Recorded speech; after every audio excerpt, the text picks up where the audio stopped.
بسم الله الرحمن الرحيم، والصلاة والسلام على أشرف المرسلين سيدنا محمد. في الفيديو ده هنعرف مع بعض ازاي تعرف الأحداث المهمة اللي حصلت والجميع الأحداث اللي حصلت في تاريخ ميلادك. فيلا بينا.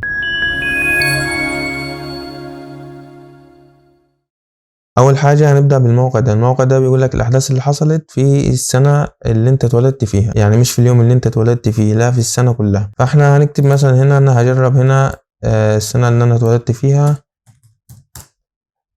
فهو هيبدأ يعد لحد ما يوصل للسنة اللي انت بدأت اتولدت فيها.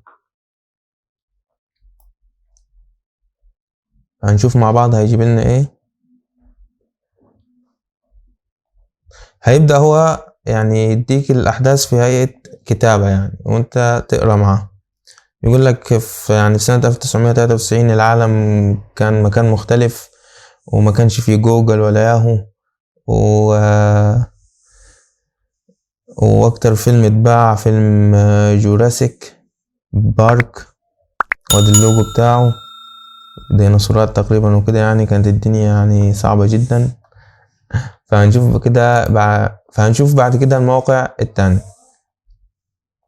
الموقع التاني هتكتب له باليوم بتاعك، انا مثلا 27/3/1000. بعد كده هتضغط انتر، بيجيب لك الاحداث اللي حصلت في تاريخ ميلادك في اليوم اللي انت اتولدت فيه. ويقول لك مثلا رئيس امريكا كان بيل كلينتون والكلام ده. هتنزل لتحت، فدي اسماء المشاهير اللي اتولدوا في تاريخ ميلادك. فهنا اسماء طبعا تقريبا اشهرهم انا فسيبك منهم. كده شفنا احنا الموقعين مع بعض، فانت ممكن تدخل وتشوف ايه الاحداث اللي حصلت في تاريخ ميلادك. شكرا لكم، والسلام عليكم ورحمة الله تعالى وبركاته.